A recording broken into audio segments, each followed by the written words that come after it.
Good morning. What is up, everybody? It's Dr. Vibe here, host and producer of the award-winning Dr. Vibe show, the home of Epic Conversations. And I'm the host of Epic Conversations, 2018 Innovation Award winner, 2020 Best Podcast News Award winner given out by the Canadian Ethnic Media Association. I also co-host and co-produce the only online show in the world for dads, fathers, and male caregivers. It's sponsored by Dove Men Plus Care. And being part of that movement, reached out with that team continuously to over 500,000 dads, fathers, and male caregivers around the world. And as always, I like to say you are blessed, highly favored, a magnet for miracles, and a solution for someone's problem. And good morning, Detailing Nights. Hey, good day, good day. Always good to see you, brother. What is up? What's going on? Yeah, things have been progressing well, trying to keep on top of projects. And, every so often, not able to make the show. So for people that might have forgotten who I am, my name is Ryan Knight, one of the co-founders of the Afro Caribbean Business Network. So we support entrepreneurs of African and Caribbean heritage, really to figure out what stage their business is in. And then we support them with, creating a strategy for exponential growth. But I'm also an entrepreneur. I run a company called Detailing Nights. So we provide mobile, waterless car cleaning. So we do go to people's houses or their offices, clean their cars on the spot without using water and our plant-based, eco-friendly cleaning supplies. And what I'm most proud of is our youth entrepreneurship program is starting. We're doing training starting July 3rd. So if you do know somebody that, is a student or looking for a job this summer, definitely send them our way so that they can watch the info session we play and sign up if they're interested. Wonderful, wonderful. Ryan and I were speaking in the green room before we got started, asking what's been going on. Actually, there is something that happened this week. Emma Ansa, who is a supporter and visitor of the Dr. Vibe show, we did a very interesting pre-record session between myself, Jonathan Shaw, Carlos Morgan, and another gentleman. Is it Coach Oliver, I believe his name? And they were taught, since this is Men's Mental Health Month, she got us together to do a conversation, and she only expected it to last for an hour. It went almost 2 hours. Right. Nice. So it was a really great experience, and really enjoyed it. It was, speaking of Juiceman Shaw, there he is. And he was one of the participants in it. And then I know Carlos Morgan a little bit, but I didn't know this coach. I believe it's Coach Oliver. I'm pretty sure that was his name. Didn't know him, but when you watch a conversation, you'll think that we've all known each other for years. Nice. It went really well. Good morning, Jonathan Shaw. What's going on? Not bad. Good. What's been going on in your world? I'm getting a slap. It's what?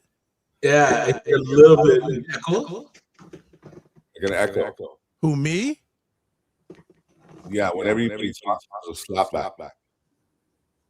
Oh. Okay. Well, We sound like a reggae dance right now. It's like, yay, nice and decent. The echo sound effect. Are you still getting it now? Audio check? No, it's gone. No. Yeah, okay. All right. I did stuff on the fly. How has your week been? Been very interesting. My son graduated on Monday.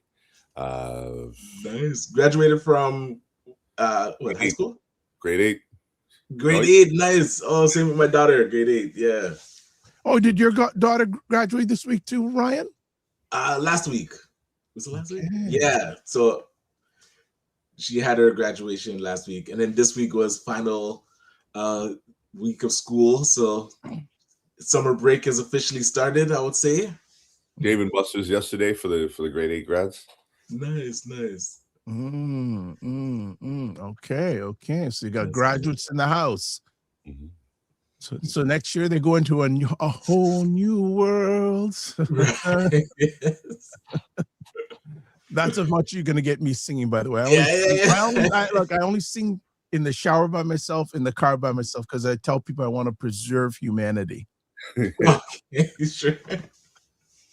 That's Yeah, it. it's all That's it. good. We'll get into more of that topic deep. Anything else going on that went on this week that you wanted to touch on or chat?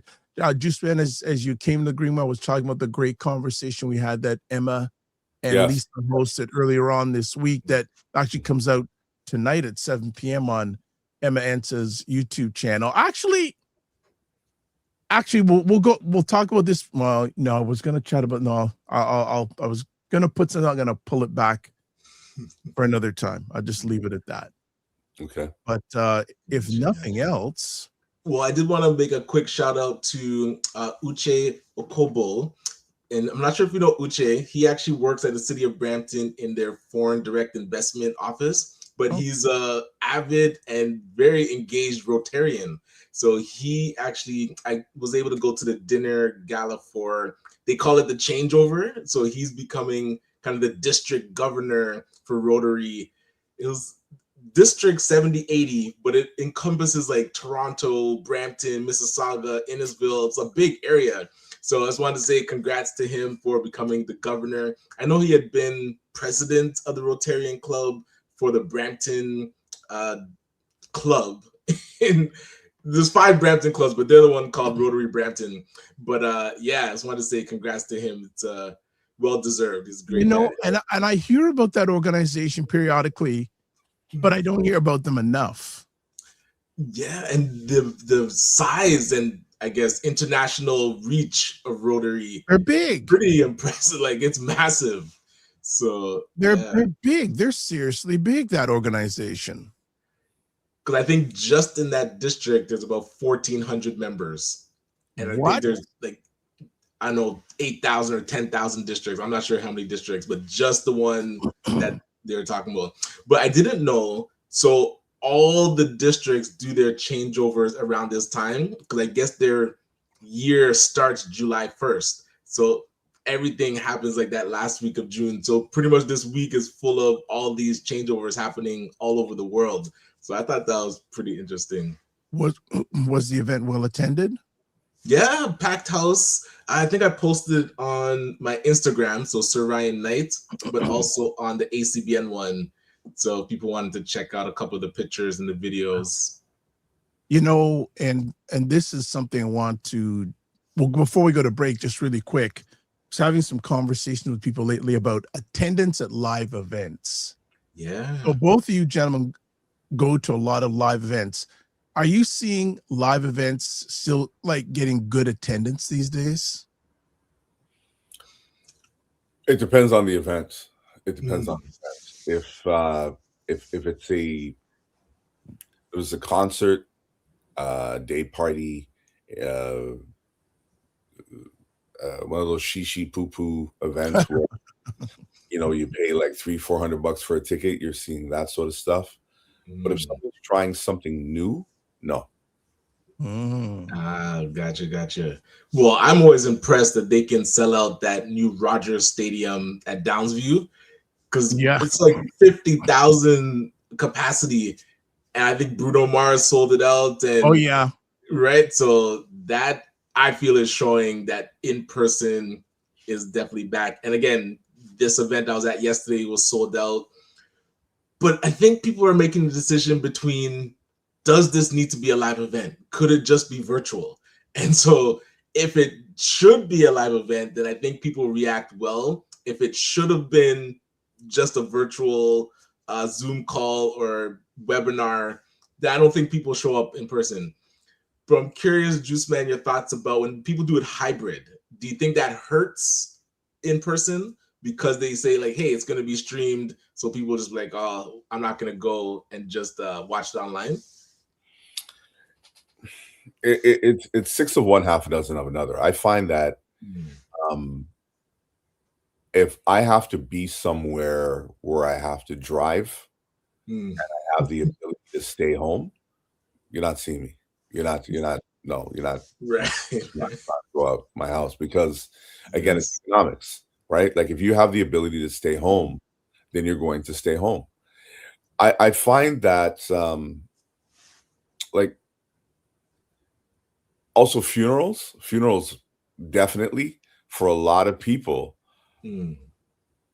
I don't have the bandwidth anymore to attend funerals like that anymore. Right. Where and I to be honest with you, for my own mental health, I don't want to go to a funeral.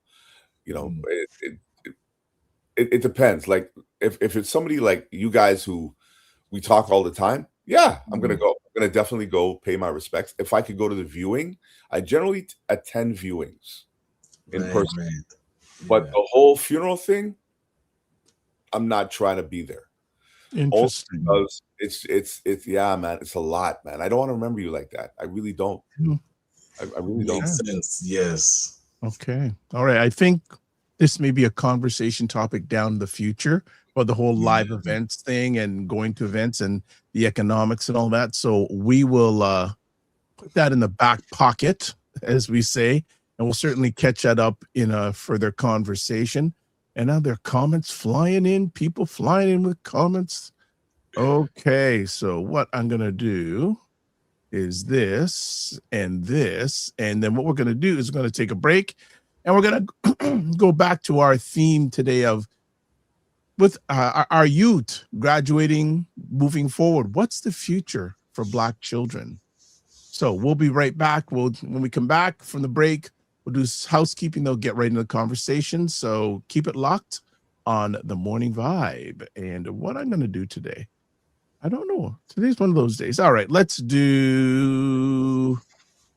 Okay, let's do Coach Black Men Can Talk live on Sundays at 8 p.m. Eastern, where Dr. Vibe, Kofi Sadat, and Kofi Morris come together to have real, unfiltered conversations about life, culture, and community from a Black Canadian man point of view.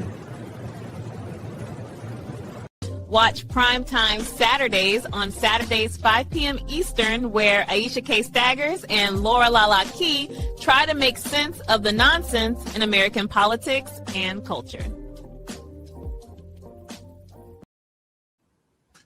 You got it. Weekend programming, primetime Saturday tomorrow at 5 p.m. Eastern time. And then there's actually two on Sunday. There's Black Canada Talking with Cesar, Dima Musa, myself, and then Black Men Can Talk with myself, Kofi Morris, and Kofi Sadat. So let's get to some housekeeping, and then we can get right into our conversation today. So let's do that. Subscribe to the Dr. Vibe Show on YouTube and hit the notification button. Also like the Dr. Vibe Show on Facebook, LinkedIn, Instagram, TikTok, Blue Sky, and Substack. And if you have subscribed to the YouTube channel, much thanks. If you haven't, much thanks, but we need you to. Well, no, we need you. We'd like you to, not need you. We'd like you to. And if you and just whatever, just share it out. Actually, it was interesting. I was watching a show the other day, and someone was a media person saying, you know, the USA, and he says, we are now the United States of algorithm. I thought that was really interesting perspective. Taking over, yes. The United States of algorithm. So join the Discord group. Email me at dr.vibe@thedrvibeshow.com. There's the Discord link to advertise your business, product, or service on our platform. Please email me, dr.vibe@thedrvibeshow.com. Do not forget our friend Dr. Tachi, who runs Indie Soup Media, independent content creators platform on YouTube, 28,500 subscribers in about 2.5 years, which puts it in the top 4% subscribers-wise on YouTube. And then don't forget, take our survey. There's the link. That's that. So, gentlemen, you both had youth that graduated in the last week or so. So Jonathan and I were chatting yesterday. I said, you know what? Why don't we have a conversation about the future of Black children? So, gentlemen, what are your thoughts on the future of Black children? Oh, boy. You said now the United States of algorithm. It's, because both my kids are born into direct internet. Like everything is live and instant. And I remember us growing up, we grew up with the evolution of technology. Like we remember analog, and then we remember it shifting. And so what would I'm trying to think of like my kids having kids and what world they're going to come with. Is it going to be they're coming to a world of robots and AI because it's getting so close to where they're testing out robots in the home? I saw I guess the latest movie that's come out is about robot companions, and so having in the house a robot friend, and that becoming the new norm for our kids. To me, I already feel like they're very disconnected because social media is such a big part of our youth's lives. If it now shifts to robot companions, I don't know if people watch TV, but Futurama already showed us what happens if we have robot companions. And the world got destroyed because we were too busy with our robot girlfriends. So I don't know if that's gonna, if people are seeing this has already been predicted, but I don't know. Juiceman? To answer the question about robots and all that other sort of stuff, we are already inundated by robots and AI in our homes right now. You've had an AI device, if you have, and I'm not going to say it too loud because she's going to wake up and start talking to me, but Siri is there, Google is there, and you also have the one that she loves to listen, Alexa is there as well, right?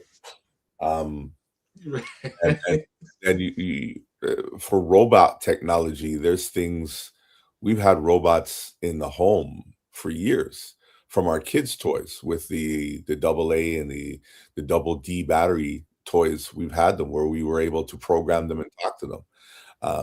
They had I think it was called the A-Track. It was a robot thing that we used to have. You have the robots that do your that. There we go. There we go. And you know what's funny? And I turned off the notification. Yeah, but Siri turned it back on, or Alexa turned it back on, right? Pretty much. Are you talking about me? What do you need? Pretty much. It just came back on as soon as it said. So that was a big thing. That was a big thing. And the hilarious thing is I actually did turn off my notifications, but I forgot to turn off the one on the computer that says, hey. You mean Alexa couldn't do that for you? No, Alexa can't do it. I would have to do Siri. Siri is more plugged in with Apple devices and stuff like that. Right. It's a whole other conversation. But that being said, we've had devices, we've had all these things around for a very, very long time. Some people have them, some people don't. We program our lives around robotic and AI stuff all the time. All the things that we have, it's been there, Kids of our generation, we had alarm clocks that were digital. Remember those digital alarm clock radios that we used to have?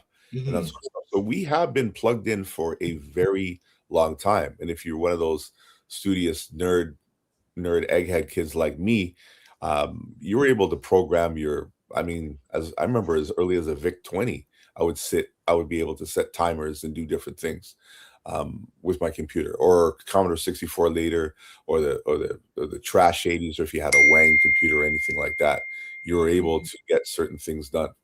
And that was just the way life was. Gotcha. Taking over. No, it's totally taking over right now.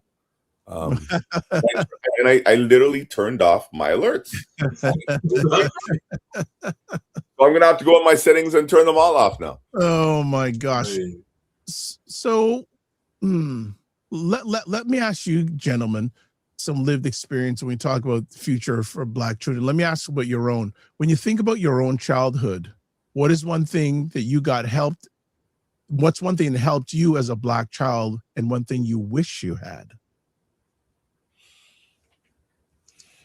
Oh, wish I had. I know what helped me a lot was sports. Like sports to me was like what would you say? It's like it evens the playing field because your talent speaks for you.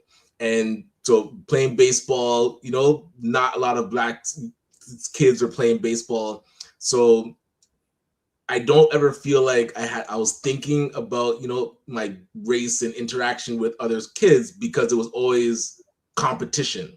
And sure, when you're on a team with a lot of white guys, you can pick up bad jokes, but I don't feel like it was ever like a direct blocking of my progression because I was Black. So it's always, if you're good, you will progress. Are people like insensitive because they might not have a lot of Black friends? Sure, I think that was there, but that was one thing that I just loved having was sports, because whether playing hockey, street hockey, which I feel like is a complete lost art now. There are no kids playing street hockey. I was like, yeah, but I do see them playing basketball. Yeah, but not street. Well, if you're Canadian, you probably want historically hockey more than basketball. Missing. I drive by my old neighborhood. I was at these townhouses at 900 Central Park in Brampton, and so there's these areas where like the parking lots kind of have a cul-de-sac, and it's perfect to play hockey. So every so often I'll just drive through and just want to see what's happening. It is a total ghost town. Not even at the park, not even at the pool. There's a pool in the complex. Nobody's there in the summer. Nobody's at the park. Nobody's playing hockey. I'm just like, did maybe all of us kids that live there aged out and it's only adults in the place? I'll tell you the problems, right? Are you ready for it? Drum roll, please. The Karens. The Karens are the reasons why you don't see a lot of kids doing a lot of things anymore. Case in point, on my street, right as soon as you come in and you make a left, kids used to, one of the parents, and we call him uncle, Asian gentleman, set up a basketball net for the kids, and it was out there all year round, just basically facing the street. Any kid could come and play basketball here, because the nearest basketball nets or school where they could play is kind of far from where we are right now, and the street backs onto a park. So right in front of my house, there's a big park. All the kids play there. Parents are there, swings, whatever. So he literally put up a basketball net and the kids were playing. It got so popular that they put another one right beside it, a little bit farther. Wow. And when I say to you that kids were outside, they were playing, and I heard dum dum dum dum dum dum dum dum dum dum dum on my door one day, and I'm like, "What's going on?" I went outside. I literally thought the cops were at my door because it was a cop knock, and and there was a bunch of kids, and I'd never seen this before. Right? Can Joshua come out and play?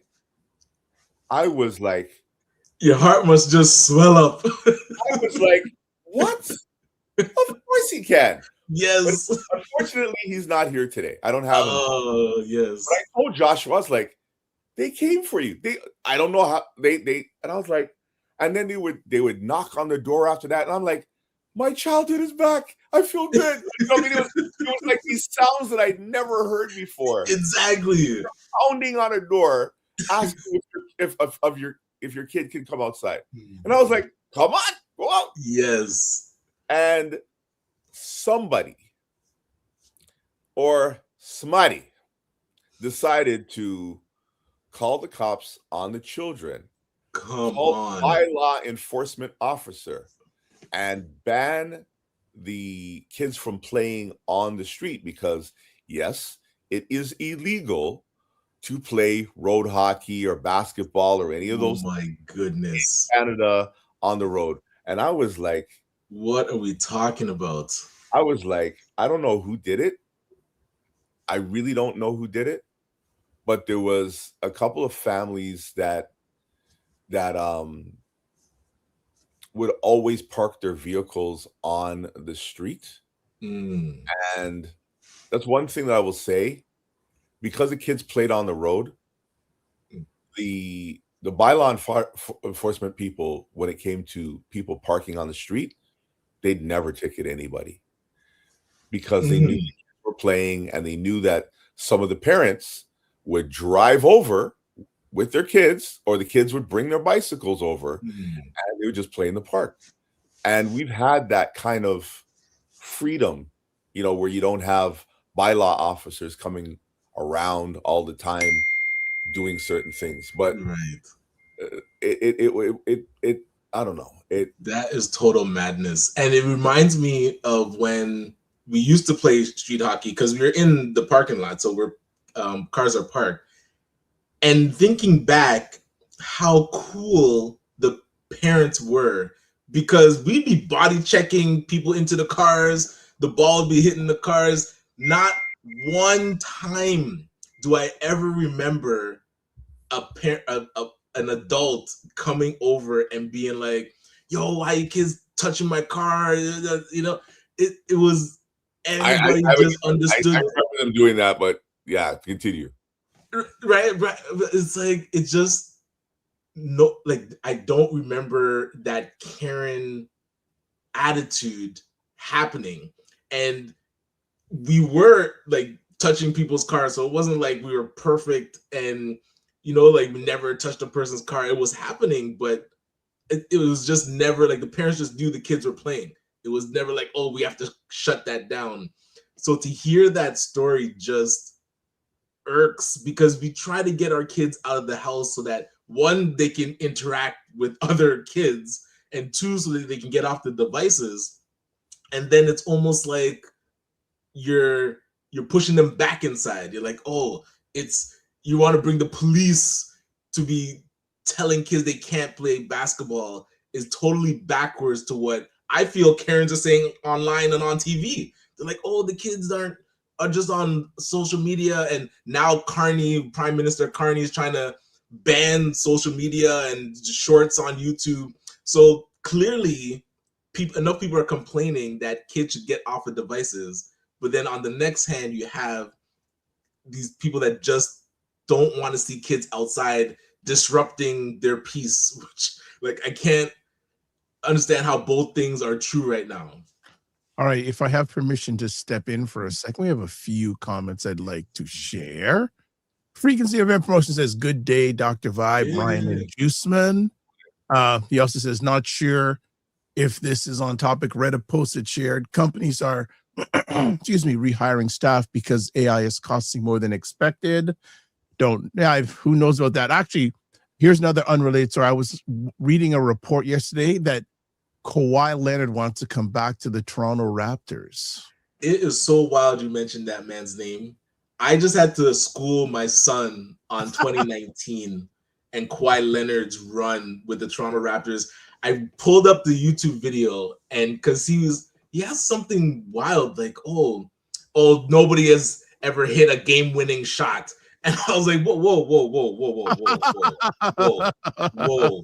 Game 7, Philadelphia, where were you?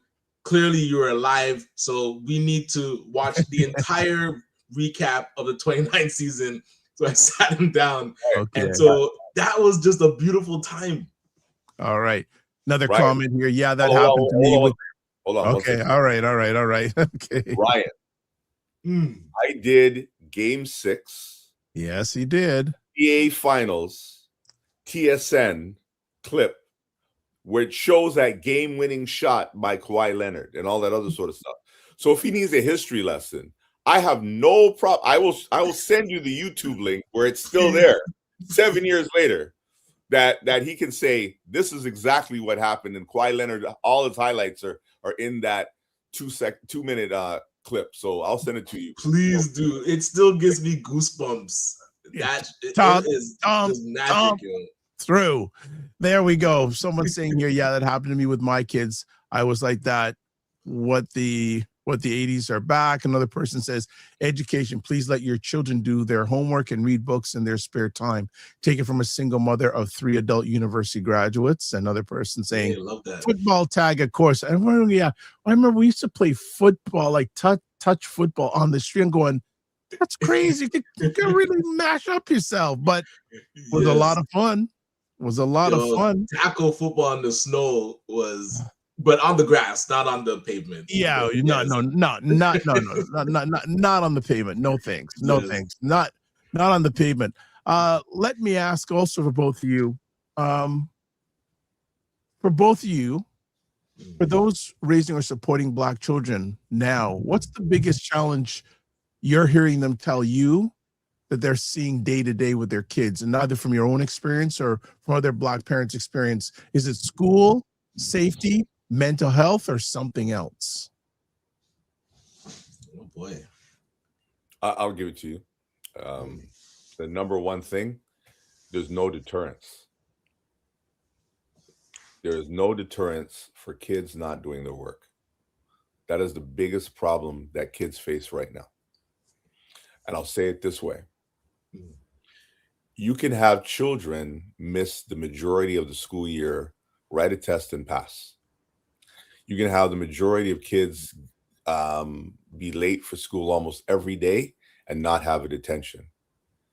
If you need extra help in school, the teachers are not there to help you because it's not part of their collective bargaining agreement that they have with the school system to stay after school, to do any form of extracurricular anything, right? Blame our provincial government here in Canada for those things. So when you have children who, and then another thing too, their hormones, so you have kids who were in grade 7 and 8, never missed a day. Sorry, in grade 6 and 7, never missed a day of school. All of a sudden hit grade 8. All of a sudden they can't get up to go to class in the morning, right? And you start getting all those calls that say, this is a message from Peel District School Board, Toronto District School Board, a student in blah, blah, blah class was absent for morning attendance. Please give us a phone call, let us know that kid is in class. And your children don't go to school. And it happens daily. It happens a lot where parents are finding out that their kids are not doing the work, not handing in the work. Remember at one time, kids would come home and they would bring home their agenda books that would tell the parents, hey, this is in and whatever. Now kids have their lockers at school. They're not bringing home the stuff. Or they'll say, oh, we finished the work at school and blah, blah, blah. And right. And then when they do bring it home, it's all empty. And you're like, what have you been doing? So I hope she's listening, but I hope she's not in a way, because a friend of mine had an issue with their child not doing the work. And I didn't even know this mark was possible. But they got, back in our day, we would get an F for failure. Now they have another grading system called I. Okay. So we're like, I? What the hell's an I? She says, what does that stand for? Idiot? I was done. I was done. But I don't know if it says if it means incomplete or. I'd like to know what it stands for. It's not. They give the kids letters saying incomplete. They don't want to give them F's anymore because it means failure.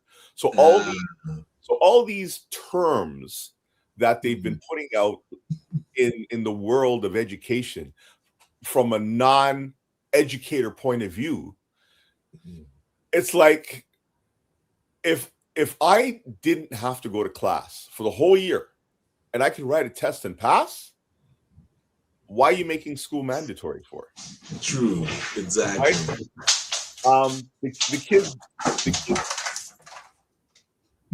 The kids dealt with. Everything okay, Ryan? Yeah, this cat went mental. She's bringing her toy for me to play with her. I was like, what does that sound? Sorry about that. But the other thing is that we don't have, and let me choose my words carefully. We don't have the ability to talk to the children in the way that our parents would talk to us. And our parents really didn't talk to us like that. we were afraid of parent-teacher night. We were literally afraid of it. Didn't matter if we got 90.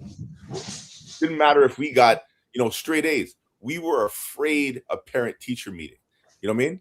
And we went to a school that had the billboard that said parent-teacher night on this date. And our parents would drive by and say, hold on, you didn't tell us about parent-teacher meeting. Right. and our mothers, and sometimes our mothers and fathers would go to school. And, like we would joke about it. Like, our fathers would wear the big thick belt that day because it was beating time after that. If you didn't go, you know what I mean? Your father wasn't interested. Like, I mean, we had those. I don't know about your house, but we had parents that were like, they had that one sentence. Oh, you don't know how to spell. Go pick up a book and read. Go pick up a book and read. That was a sentence for everything. Or yes. Or in my house, I had to read the dictionary. Everybody else, encyclopedia, yes. Go grab a book. We got that 1953 Webster's dictionary that starts with aardvark, and you have to read that the whole thing and know all. I mean, I'm glad for it now because of my vocabulary, but back in the day, oh no, I say I'm bored to my mom. Oh, and my aunt. Right. And my other aunt was an educator. Oh no. But I actually remember when I got to grade 11, and I remember it now because the teacher, Madame Kirby McIntosh, she actually had her retirement party. Was it the day before? So Wednesday. So shout out to Madame McIntosh, and she was my first French teacher in high school. But then she was my English teacher in grade 11. And I remember after our first test, she pretty much stood in front of the class and said, y'all are not ready for what's after high school. Because the grammar, she's like, we have to go back to fundamentals. So she taught military sergeant style grammar. And then grade 12, Mr. Mirando, she saved us from him because he was like the true general of English. And if we hadn't gotten that, I would say, instead of just pushing us through mentality that's happening now in school, and she said, no, you have to learn these fundamentals of grammar and how to, put together essays, and everything that she taught was what he's expecting. And then I feel he was like the precursor to what was going to happen in post-secondary. And he's like, no, you're not, nobody in this class is graduating by not being able to actually write properly. So I remember everybody that was in her class passed his class, and everybody that wasn't in his class failed his class. So that ability to see what students actually need and not just push them through, I think is doing a big disservice for our classes now. Like you're saying, Juiceman, if a person cannot even be there and still show up and write the test and pass it, they clearly don't care if students are retaining the knowledge. Like just passing a test is one thing, but actually knowing the subject matter is a totally different thing. If I have permission to interrupt a few things. First of all, Juiceman, I need you to move a little bit to your left. There. Okay, there we go. Thank you. Fantastic. Because I want to make sure people who are watching via the phone can see the full visage. So thank you so much. Other things, some comments here. Frequency of Info says, I think today's topic should be a continuous monthly show segment. Okay, what do you mean with the future of Black children? So tell me what will be the monthly segment. Like, is it focusing on Black youth? So tell me. So my showed me the grading system. I was like a 50. Like a 50 is a D now. There we go. Gotcha. Also, Dr. Tag says, good morning, all. Good to have you here. And she goes, I used to love to read the encyclopedia. Yes. Okay, you used to love reading it. All right, another thing I'm going to do, we're going to put up a poll to see if anyone can do some engagement more. So, I'll since we're on the historical base a little bit. So growing up, what helped you most as a Black child? 1, family support. 2, teacher or mentor. 3, community programs or church. And if you guys want to answer that at all, out of those 3? I would say teacher and mentor. And I have a weird story about a couple of teachers that I've had growing up, if I may. Go ahead. But, so grade 11, Mr. Mux. Mr. Mux was a math teacher. And I know he hates this story. And everybody has told this story because it's folklore right now. It started like this, and now the story's gone like this. So Mr. Mux was our teacher, and he basically said, look, number 1, you're taking advanced math. You are not going to switch over next year, grade 12, and take general math just so you can skate by. We're going to do advanced math. Your kids, and back in those days, if you did not take advanced courses, you were not going to grade 13 as we have in Canada, or OACs, depending on how old you are, to get into university, right? In Canada, it was a 5-year program to get to university. That being said, Mr. Mux said, look, you're going to have a quiz every week with the material that I teach, and the information on the quizzes will be on the test. And if you don't ask for extra help after each quizzes that you do, you might as well just go apply at McDonald's right now, because I can't help you. Yes. Right? So we took it seriously. We all wanted to do well. And we had our little groups of people. And that's one of the things I can say, that the school that I went to, everybody was all about doing their work, being scholastically inclined. You could not play sports unless you had a 75 average or better. That was just the way it was. It didn't matter. You had to have a 75 average or better, or be asking for extra help. And what was funny is all of the sports coaches were all the math, science, and English. So there's nowhere to hide. Mr. Berman was a football coach, right? So he was a history teacher. So you could not skate around it at all, because they were all right. So we did the quiz. First quiz, was great. We did the review, and that's another thing too.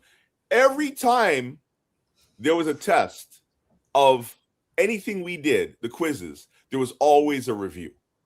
So you knew the questions that were going to come up on the quiz because you had the review, right? Yes. And the way our periods were done is you had one class.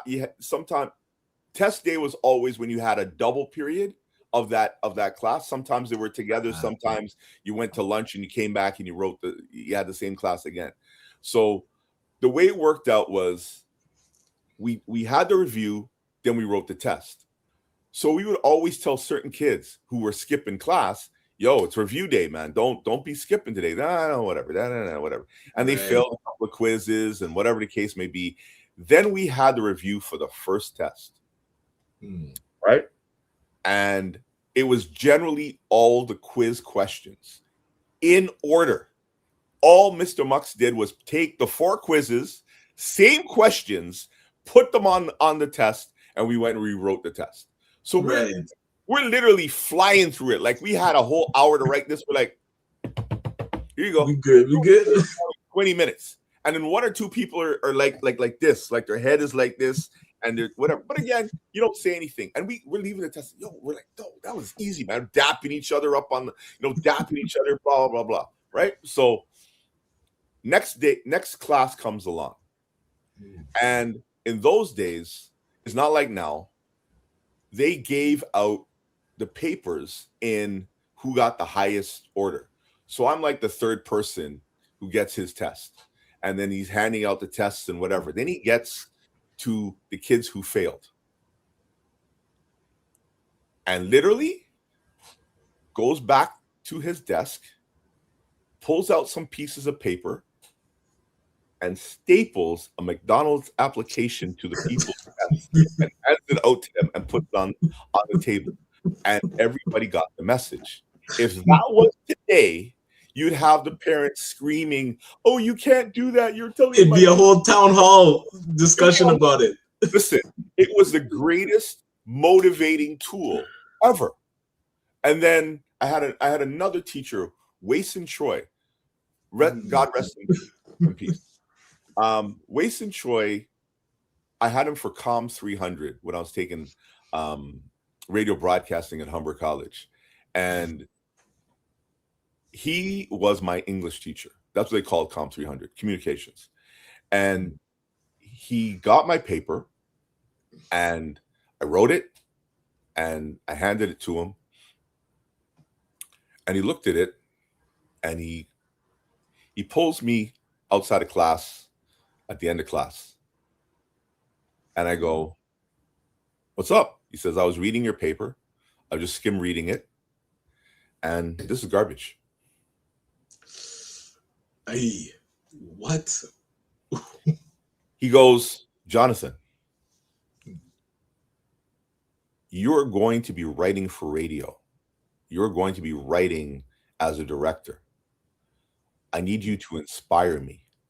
I don't need you to write something where you think you're going to get a good grade. What I mean by that is you basically wrote me a paper where you were writing about peanut butter. And you said, you know what, some peanut butter is smooth, some peanut butter is crunchy. It's made by Jif. We have Skippy. We have Kraft. We have all these things. And what a wonderful thing it is to have a peanut butter sandwich. I had a peanut butter sandwich one." He's like, "Yo, that's the most boring crap I've ever had. Don't ever send me this crap." He says, "You know how many papers I have to write? Or sorry, I have to read and grade? And you give me this stupidness for me to look at? I'm not even bothering to read this crap." He says, "If you're going to write me a paper, write it like this: peanut butter, smooth, crunchy, or deadly. Now you have my attention." Okay. Right? Yes. And from that point onward, I've written like that. And this man here, great teacher. I've had some great teachers over my lifetime. But if students could have teachers like that who were to inspire students. But again, we live in a world right now where we want to give everybody a participation trophy.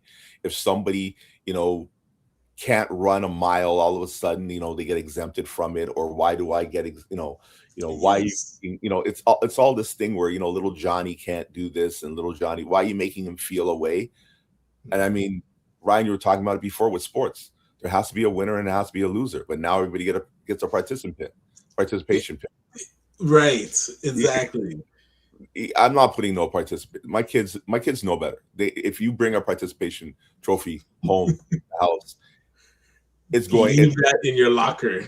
It's gone. You don't want that.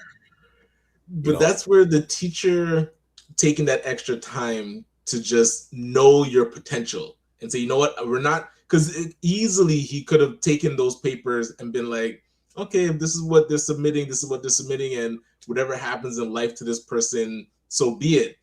But the stapling of the McDonald's application, this is garbage. I know you could write something compelling. It totally changed the trajectory of your life. And that's where I was thinking, like with Miss McIntosh, it's seeing a teacher stop you in your tracks and be like, no, we are going to get this right. Because easily she could have just pushed through and said, you know what, hey, this is where they're at, and send it to the next person. But teachers that take that extra step, and I actually, as I talk to my daughter, I hear some of her teachers do this as well, where they take unique approaches to teaching things, taking things that they might be interested in, Dungeons and Dragons, and infusing that into the course so that they, retain what they're learning. It's not just theory in the book. I love that it still exists, that teachers are still being unique. But yeah, it's a lost art to see what the potential of the students are and take time to actually unlock it.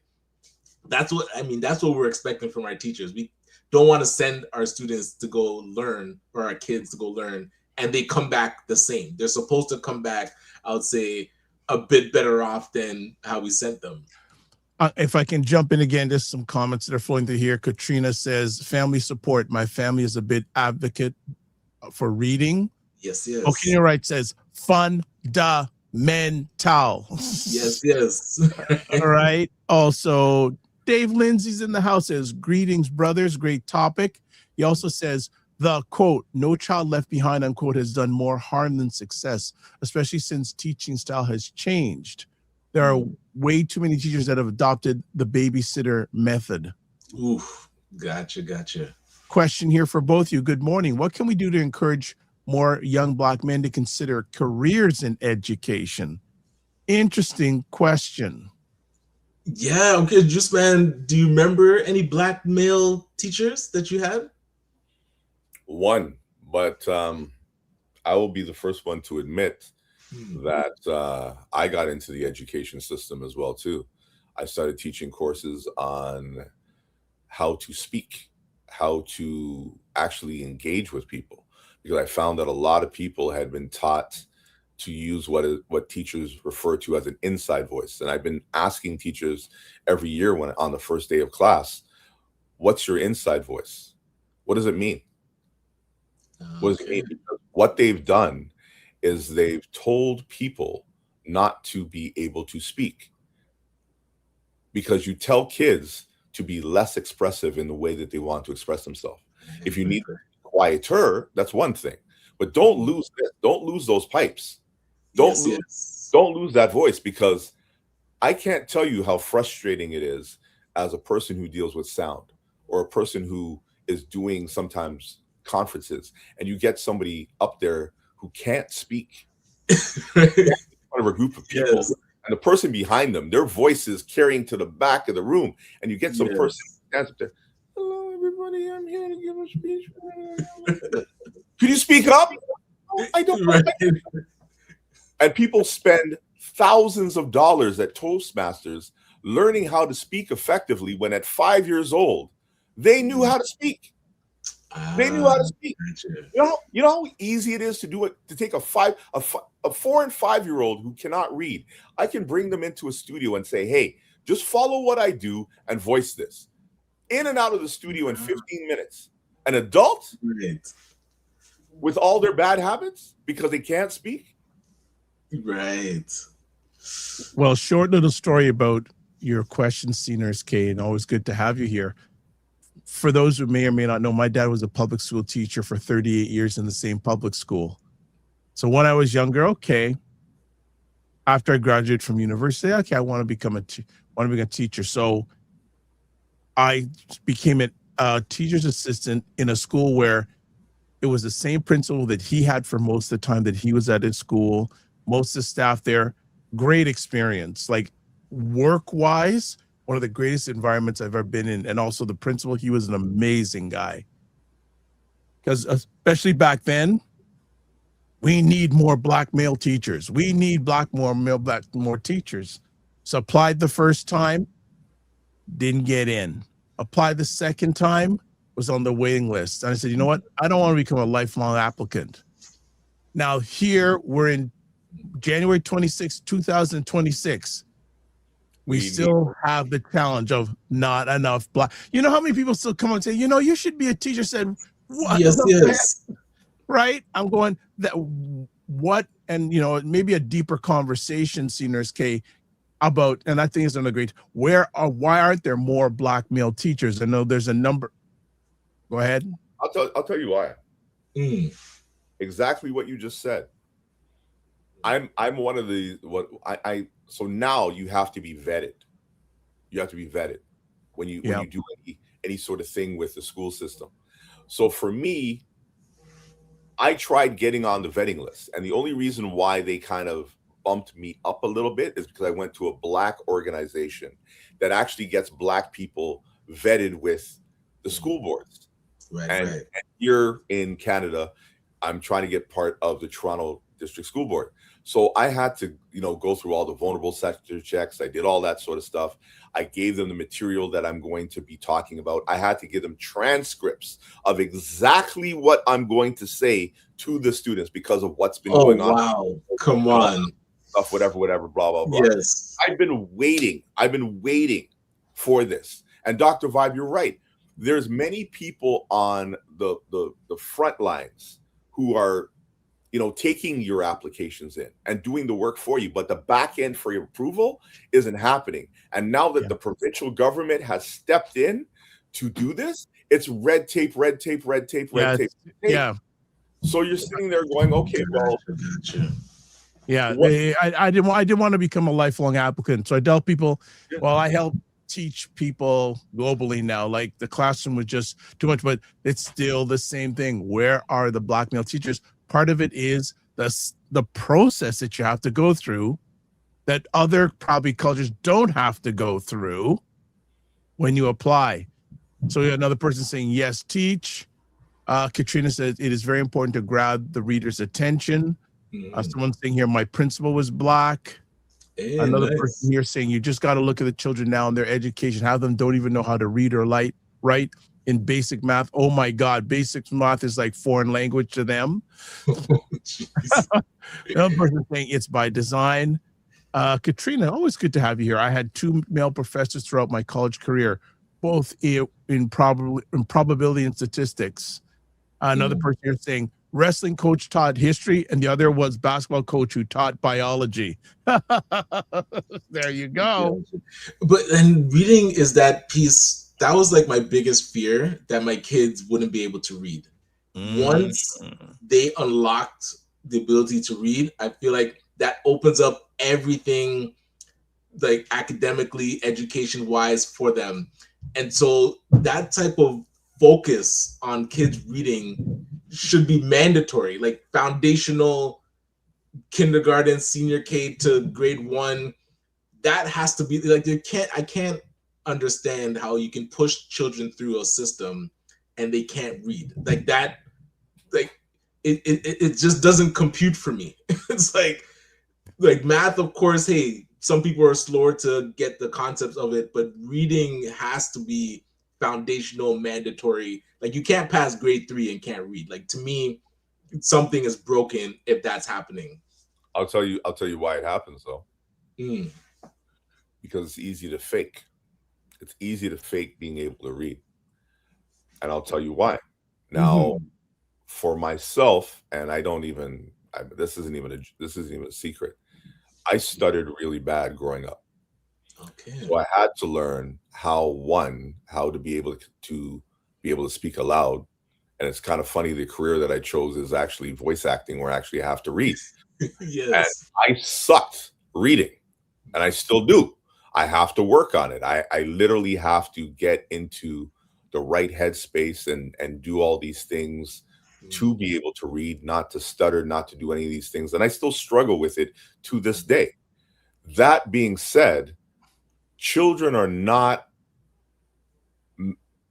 they don't do the same things that they did once before, because again, the Karens in the school who don't want you to single out their child to be able to say, okay, Johnny, the next page, you got to read the next chapter. Right. Because, and that shyness. So when I became very introverted because I struggled with reading. And there's many different things that happen to kids, but I've always been one of those individuals. And I say this to my son. And again, I'm not trying to make fun of anybody, but listen to the context of what I'm saying. My son has had a hard time getting up in the morning and going to school. My son would complain about walking to school every day. And one day I picked him up and I said, we're not going to go inside. We're going to wait here. And he says, what are we waiting for? I said, you'll see. And we were sitting in the car, and a young lady with cerebral palsy walked by the house, and you heard clip, clop, clip, clop, clip, clop, clip, clop, clip, clop, as she was walking by. And I said, see that young lady? She goes to school every single day. She's never missed a day. It's clockwork that she goes to school. She has never one day used her physical, and I don't want to say limitations, but her physicality, let's call it that, or whatever the proper word is, to stop her from going to school. And because nowadays everybody wants to be able to check a box and saying, I have this issue, I have that issue, I have that issue, whatever. Again, I'm part of the 10%. I am left-handed. I remember going to school and having those right-handed desks. Oh, the painful. Like this. Painful. Oh, yeah. Oh, no. And you would go into a classroom, if there was one of those desks, you would run to it. Yeah, exactly. And and we just had to deal with it, right? Yes. We had to deal with it, right? There's at that time of my life, I was taller than most kids, and sometimes Same here. And one of my friends says this because he laughs at it all the time. He's like, "How did you start off at 5'5"? Everybody was 5'6", 5'7" who was on the team, right? And he was 5'8", so he felt great about himself. Yes, yes, bigger than everybody else. And he says, "You went to Texas, you came back, you're 5'11". What happened?" And he hasn't grown any more past 5'8". He's still at 5'8". Right? And this is the way the world works sometimes is we don't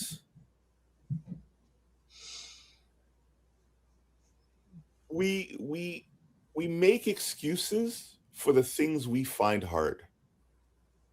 Yep. Instead of trying to tackle some of those hard things. I'm glad that I put in the work to do things that I struggled with. I would not have the career that I have. I would not be able to do certain things. And I find that, and I'm just speaking for my son, we went fishing, and because he didn't catch a fish in the first 30 seconds that he put the pole in, he wasn't interested in doing it anymore. Wow. Basketball, same thing. He couldn't get the ball in the hoop. He wanted to give up. And the world allows people to give up way too easily. It gives them chance after chance after chance to be able to, again, be pushed ahead instead of just sitting down and saying, you know what, hey, let's take a half an hour with this kid and let's see if we can find some ways to help this child learn to be able to read. Yes. And read effectively. And if we take the time, and again, class sizes is an issue. Time is another issue.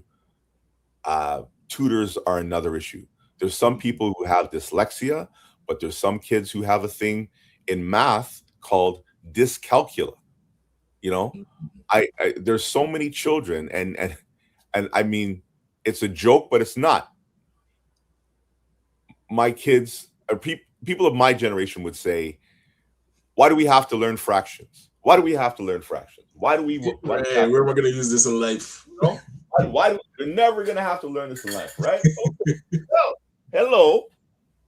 This is a quarter cup. Yep. Mm-hmm. You need 8 of these to make 2 cups, right? So if this is the only measuring cup you have in your house, to make juice, for the juice man, you need to learn how to do this. Yes. I ask so many kids, and we've all dealt with it from the time we were 4. When you're 4 years old, you should be able to make juice. And it was an art in how to make Kool-Aid.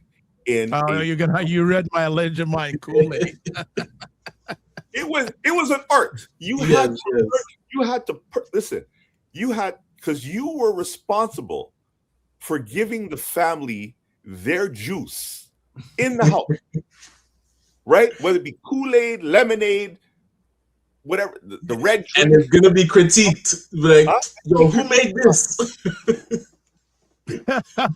I asked my son to make juice, so he literally wrote down how to make juice.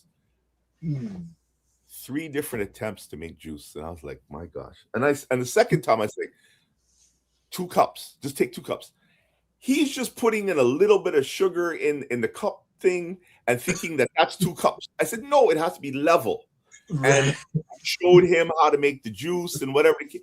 And still no concept on how to do it. And we had to go through this over and over and over again to learn how to make juice. I went to his friends. I said, hey, do you know how to make juice? No. You've never made juice? No. And I'm like, isn't that like a rites of passage? Like you're 4 years old, you learn. Yes. 15, 14 years old, and never made juice in their house. Ever. Never learned how to do fractions. But again, I digress. Man, I love Gosh, that. so I appreciate the combo. I do apologize. I do have to. I know you got to run, Ryan. Oh, We'll see good you to on see you, Monday. brother. Take care, Yes. man. We'll see.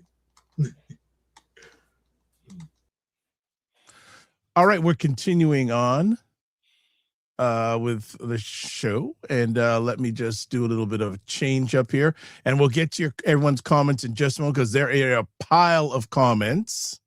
So I want to make sure the ones that are commentable get commented on. So let's do this. Let's do this.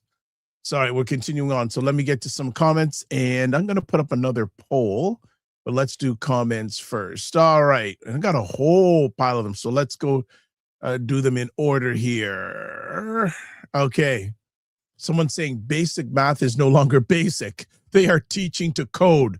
Third grade is pre-algebra. Not kidding. Also, it's money. The more children they push through, the more funding they get. Because I saw this with my sons. That back in the day, you would fail. All right. Surf Your Life says, hi, gentlemen. Hi, Surf Your Life. Got more comments coming to you in a moment. Feels like it. I learned from reading on my own. School was a popularity contest. Someone saying here, I hated school until high school. Another person saying, my eldest son never missed a day of school, and now in college is always be on the honor roll and dean's list. Congratulations.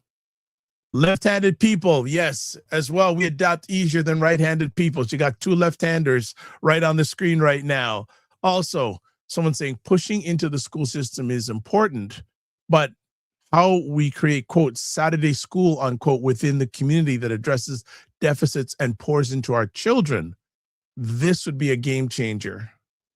Surf Your Life says, we just have to continue to build opportunities for them where we are not depending on others for our progress and future.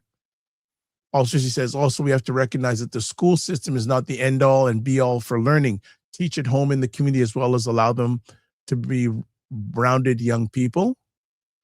Katrina says, my son has dyslexia and struggled when he was in school. I made it my mission to help him get through it. There you go.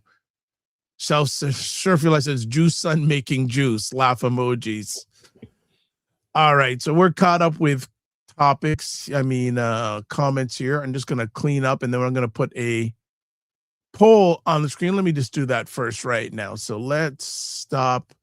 Okay, so got to choose because I got so many good ones. Okay, here we go. Here's a poll for everybody.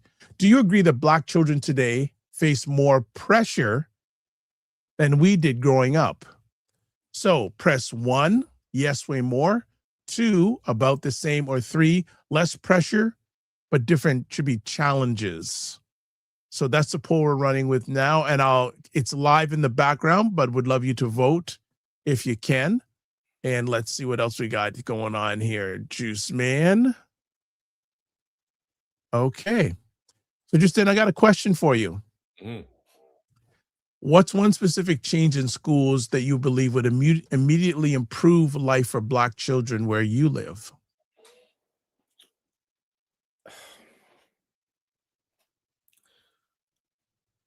We got to stop calling things diversity, number one. That's probably the biggest thing. I understand that diversity means a lot to people in 2026, but let's call it what it is. We need to start working on how to understand cultures a little bit more than we do, and integrating differences into the world as opposed to negating them. And I find that when my son had teachers that he could relate to and teachers who looked like him, he was a lot better off in school. I found that in the area that I live in, it's predominantly one culture, Yep. and because of that, and that culture doesn't always have to be white, but if it's predominantly one culture, that majority sometimes wins. But I find that when you have certain educators from that group, they will kind of push ahead their nationality of student, and the black ones tend to suffer. And there were many black parents at my son's graduation who said the same thing, where they were like, we survived the last 10 years. That says something. And a lot of the kids were like glad to just get out of the school. Not that the school was bad, but just that they just were like glad to leave it, because there were certain things that happened at that school where they were like, I don't know. Now the school has a black principal. They've had a black principal for the last 2 months. It's, again, my son's done, so I won't know what's going to happen in that school moving forward. But there was a lot of things that I wish happened at that school over the years. The ability for them to have a proper Black History Month would have been great. The ability for them to bring in and they did it in March. They actually did it on the principal's last day. The former principal decided, we're going to have career day, where they brought in myself and some other people from the community and talked about our careers. And I'm thinking, I've been trying to get this done since Joshua was in JK, and now you're doing it, 10 years later, when he has like 2 months or 3 months left of school. Like that's kind of what I looked at it. Like, there needs to be more of a focus on what kids are going to be, and show them the different avenues that we have. Dr. Vibe, I remember before the pandemic, you participated in a thing that our principal friend, Ainsworth Morgan, had done, which was an organization called Stand Up, where they brought in Black men. It was what, like 100 Black men to come in and talk to kids about their careers. And it was done at one of the universities. It was actually done at George Brown. It was at Ryerson first, which is now TMU here in Toronto, and then at George Brown College, where they brought in Black men from different arenas to talk about their careers. And there was another organization called 100 Strong, which was 100 Black men, that all these men did was make sure that young Black men between the ages of 12 and 13 got the education they needed, got the devices they needed, got the tutoring they needed to become better young men. And it was great. It was great.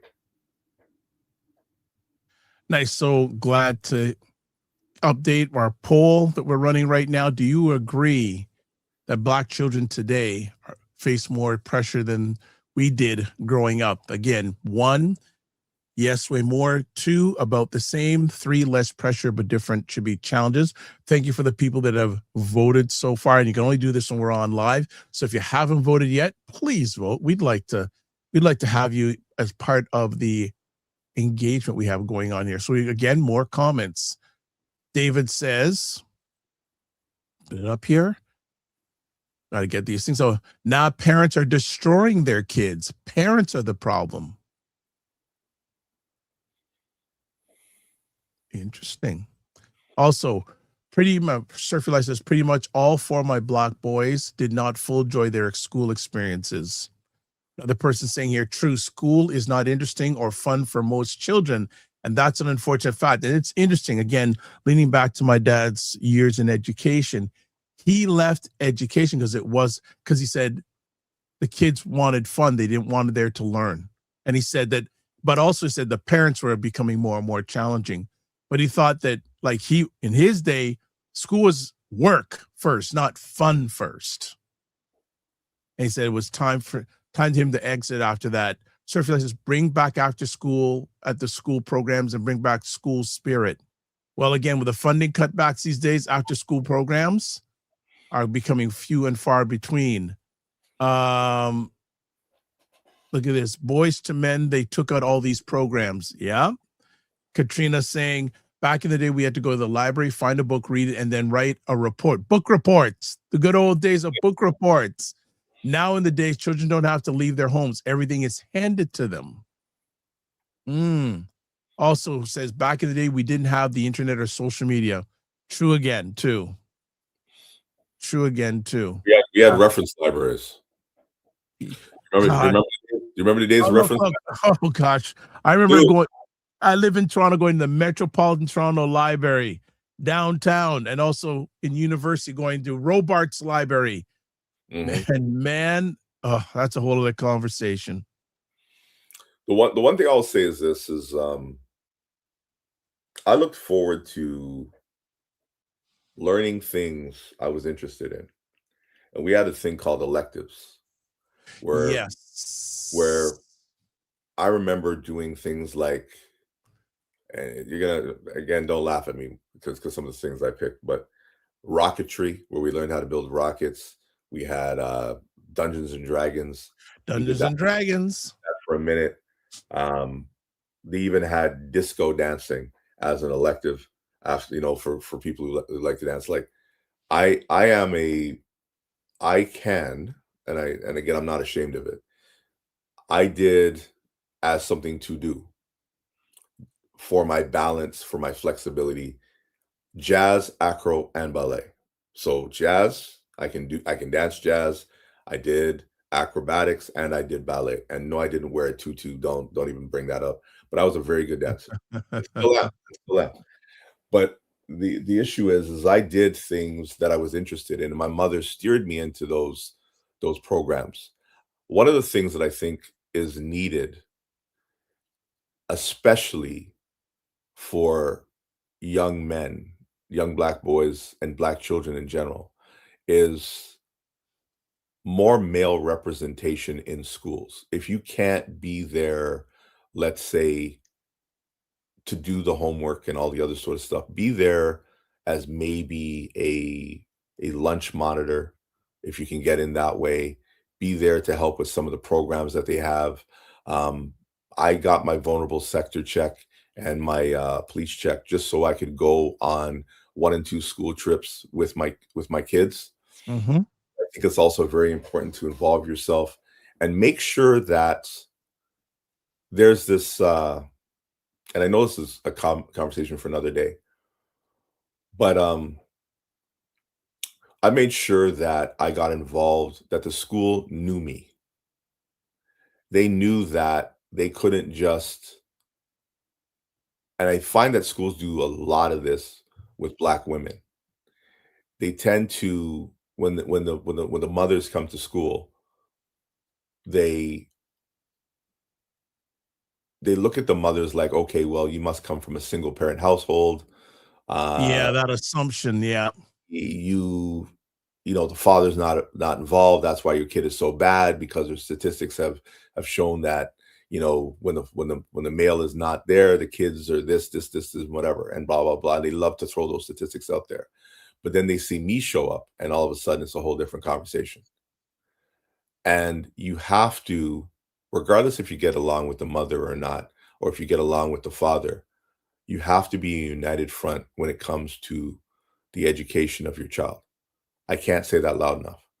When myself and my son's mother went to school together, all of a sudden it was a different ball game. I'm not proud of it, but they mentioned something to me at school, and I went off, and my son's mother was like, Jonathan, just cool. And she literally was pulling me out of the school. And it actually made our relationship better because she saw how passionate I was about my son. Right. And when it comes to our son, we are together Mm. in ways that I cannot explain. Like, it's all about him. And we're adult enough at this stage of our lives to be able to put whatever differences we have aside in order to be there for our children. Gone are the days where mommy went to school and went to the parent teacher meeting, waited for, the report card to come home. And then, the father would basically pull off his belt and beat the kid and say, yo, you got to do better in school. Those days are gone. You can't do that no more. Men have to be very much involved with their child.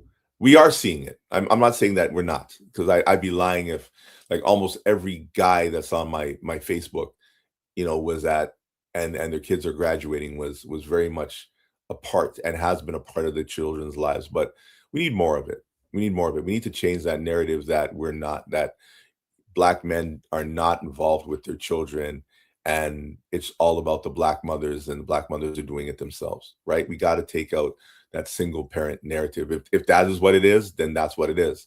But we got to make it more harmonious when it comes to the children, that they have yin and yang. Like, there's things that the mothers of my children are way better at than I am, and can sit down and do those things with the kids. And there's things that I'm way better at it than them, and doing that homework. But again, to the child, the kids have to bring that homework home. They got to do the work. And as much as you want to be able to call the school and say, hey, did little Johnny and little Stevie have, homework today? We shouldn't have to keep asking all the time. Like, I wish there was a way that the schools actually sent the homework to the parents and said, oh, did you finish this? Type of thing. I wish that was the case. They send us alerts for everything else. They should just send us alerts for the homework. Got it. Okay, some more comments we got going on here.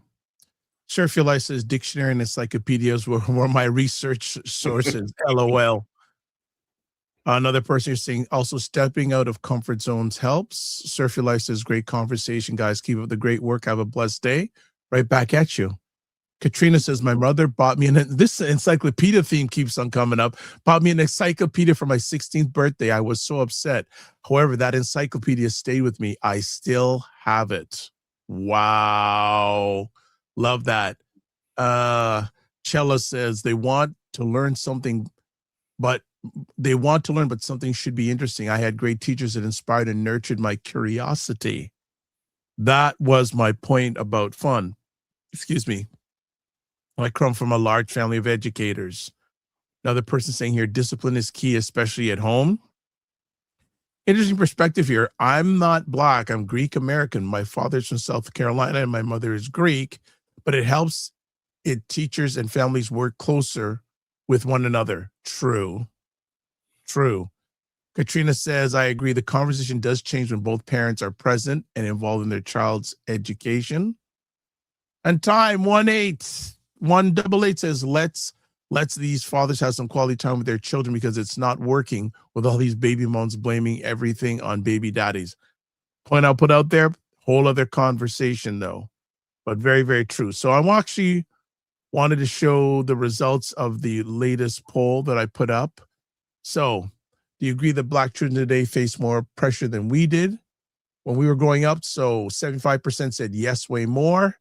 And 25% said less pressure, but different challenges. So I'm going to stop that poll. I'm going to put up one more as we start. We'll be winding this down in a few moments. So I'm going to put up this poll. Today, what do you feel Black children are most missing? 1, positive role models. 2, safe spaces to be themselves. 3, real talk about money and power. So please choose 1, 2, or 3. So if you're watching this live, yes, you can vote on this live. You can't vote during the replay. So you live people, go at it. All right. So also want to put up some more comments we got going on here. My ex-husband and I were at every meeting while married and after we divorced. Nice. Our children are great. I love this. I love this quote. Our children are greater than our differences. Facts. That, I'm gonna make sure. I almost feel like writing that down right now. Yeah, I know that is the line of the day. That is, I'm gonna write that down right now, because I'll export the chat, but I want to write it down and I want to share that because there's many situations where I can use that with others. Are greater.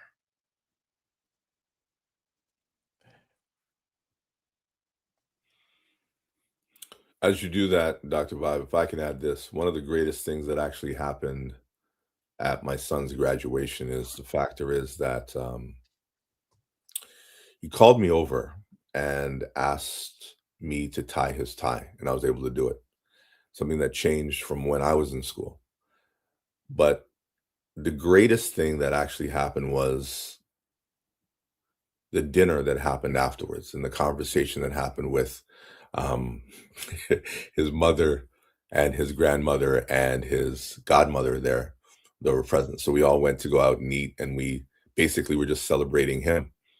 And I basically said to his mom, in front of him, that, at one time we both loved each other. And if we didn't, he wouldn't be here, period. End of discussion. And we've spent the last 10 years getting him to this point. And this is just, quote unquote, a mic check for the rest of his life. Like this was nothing. If you thought this was hard, I mean, high school is a whole different ballgame. Oh yeah. So this was just a mic check. This is like, okay, whatever. And I warned him about it. I said, man, this was nothing. Grade eight and getting from, and what I used to tell him was, your whole life up until you started school was to get you to put the crap in the toilet. That's all you needed to do. And you laugh at it now because you think it's easy. You get that urge, you go to the toilet, right? You're going to look back at what you learned up to grade 8 as that kind of phase in your life where all you needed to do was put, a ball in the basket. That's it. Yeah. And when you look at high school, once you complete it, it's going to seem like it's easier. And that's how life gets. But then the real world starts. Oh yeah. And every day is about getting the ball in the basket. And you'll miss more than you get it in. And that's what we're trying to teach you.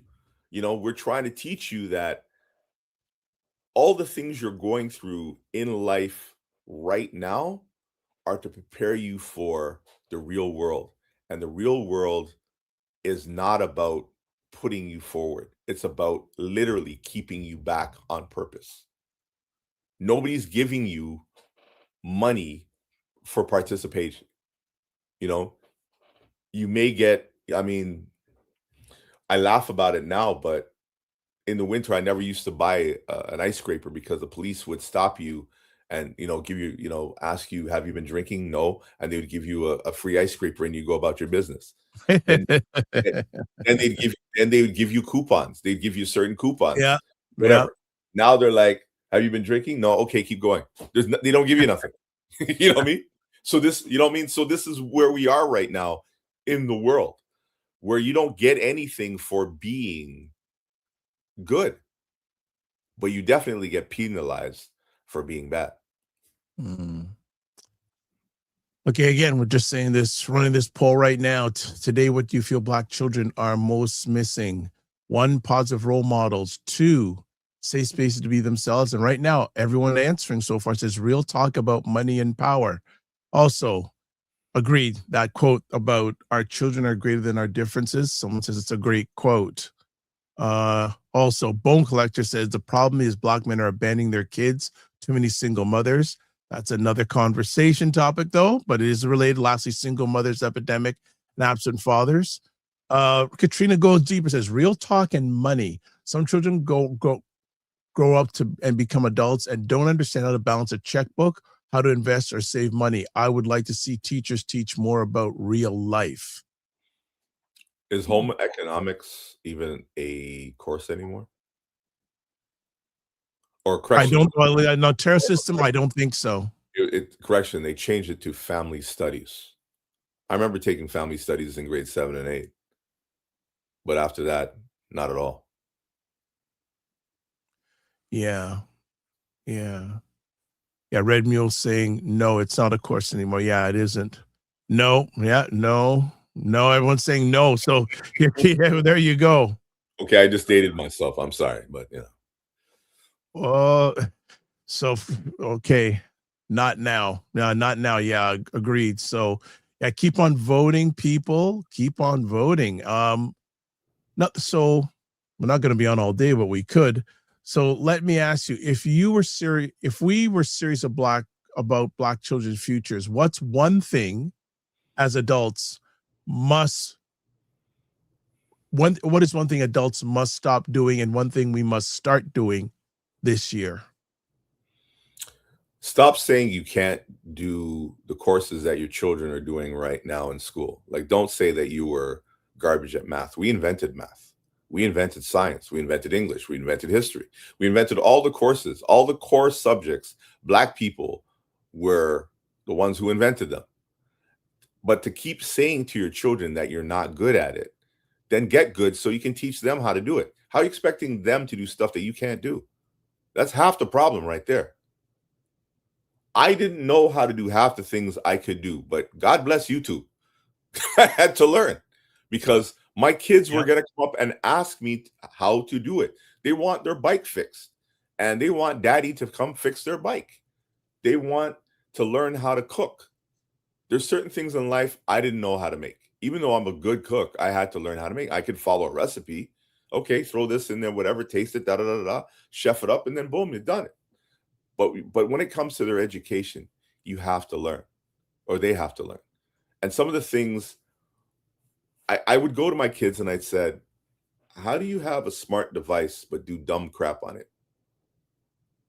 You have all the information in the world at your access. You know, you didn't have to take 2 buses and a train to go to the reference library to get a book that you then had to photocopy, right? And circle those pages and then use those as your footnotes and bibliography for the things that you read. You know, you have the ability now to buy books or to get the ebook and just read and have them read it to you. We didn't have all those things. You have all the things if you get that information. But one of the things we have to do, especially as parents, is stop saying to ourselves over and over and over again, you know, I wasn't good at math. Well, it's time you get good. You've had 30 years to do it. You know, it's time you get good. All right, more comments. I had to teach my kids. Another one here about the whole black man, black woman thing. They pick a check, not a man.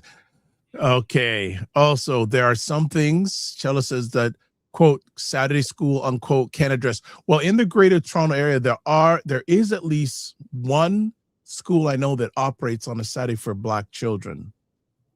I know a couple and a single mother that have their children going to it. Bone Collector says, we need more community-based centers. Most kids don't have places to unwind. Video games ain't doing it. I'll agree with that. Update: Ontario high school students must now pass a mandatory financial literacy test as part of their grade 10 career studies GLC 2.0 to graduate. Okay, thanks for the update. Also, the mandatory financial literacy graduate requirement officially starts in September. Okay, thank you for that update. Another person, I was hoping that Dr. Umar Johnson would provide some model for black children, but he's still working on his school. That's a whole other conversation, Rick. Then Katrina says we can start holding our children accountable and not let them give up because they feel like it's hard.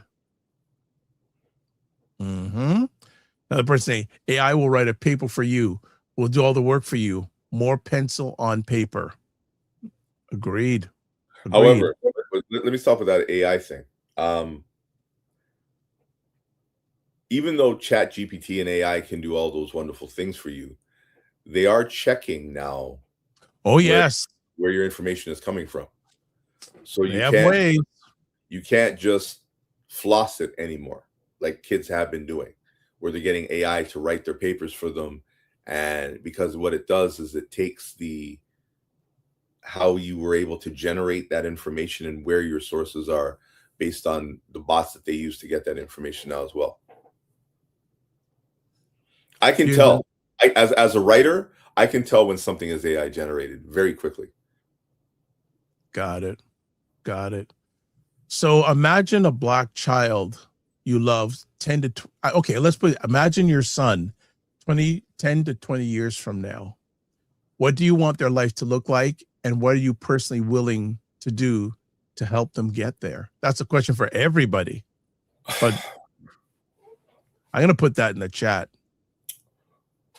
I think the number one thing that I've been trying to stress to my son is the worst thing in life is wasted talent. And that's a quote from a movie that I love called The Bronx Tale. And there's so many life lessons in that movie that I think are very, very important. But that one wasted talent thing is probably the number one thing. And my son is incredibly gifted with a lot of raw talents that he chooses not to use because he's at the age right now where, those aren't the things that make him popular. Those aren't the things that, they get likes for. Mm. And I think because of the social media impact on my son, because he was, he's a tablet kid. Like he was born with a tablet basically in his hand. Mm-hmm. And they've grown up with that. His era didn't know a time when there wasn't a tablet. And you can tell kids that have that's what they do. They had to learn how to go outside. They had to learn how to play. They don't have a thing called imagination. They're bored as soon as it's literally like, and if you take it away, it's like they don't know what to do with themselves. I said, if you want your kids to actually do something, change the Wi-Fi password. Wow. Seriously. You want them to clean their room? Change the Wi-Fi password. I didn't. That's a imaginative answer. You want to go, boss, go clean the snow. Go cut the grass. Daddy, I'm tired. Daddy, how come the Wi-Fi password doesn't work? It works once you cut the grass. And then you put it into that device so they don't know what it is. He can't get on my devices anymore. Yeah, not at all. Okay. No, here's the thing. He thought I was stupid. So he's like, Daddy, can I have your phone? I go, what for? I'm going outside. I'm going to go play with my friends. I need a way of getting in touch with you when I'm outside playing with my friends. I said, no problem.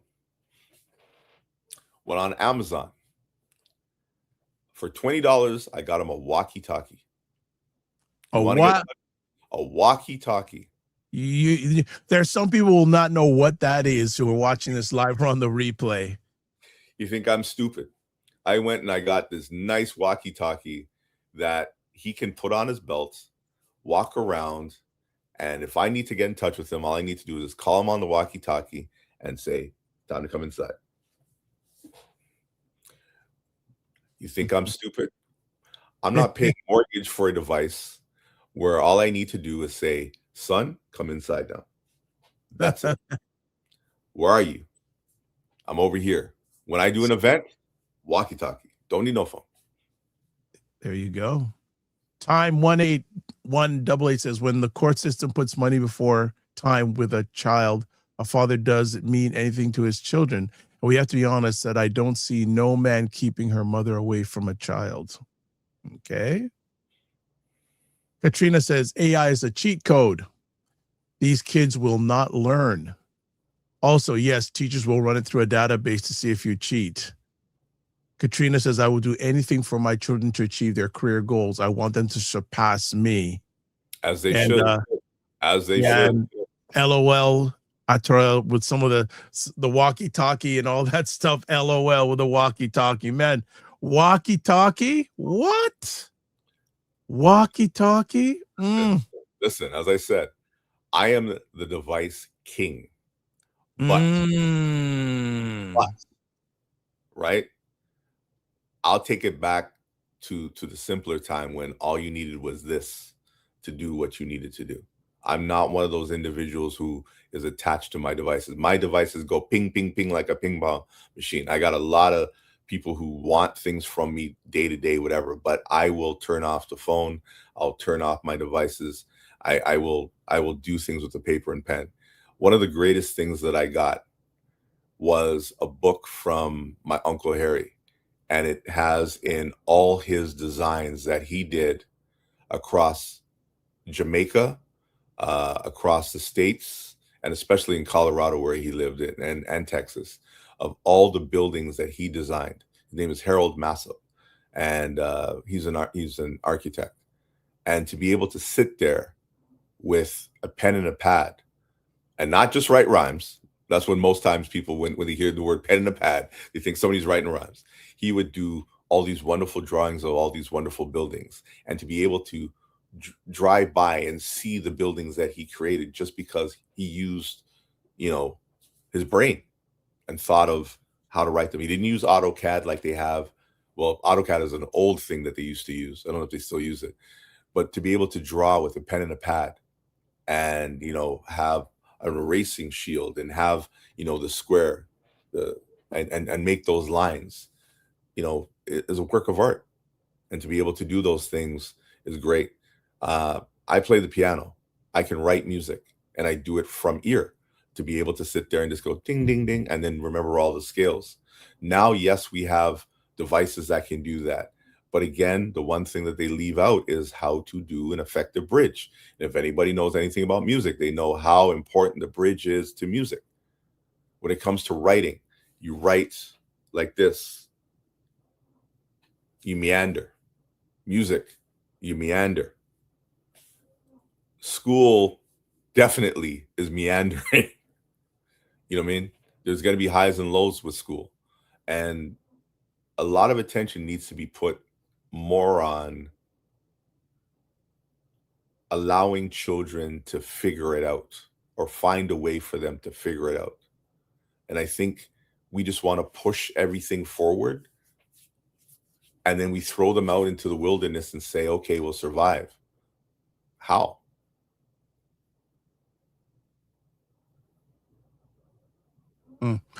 Some more comments here. Bone Collector says, my son is in middle school. I'll be searching for programs that will get him interested in trade skills. I'll encourage him to get into a professional trade when ready. Okay.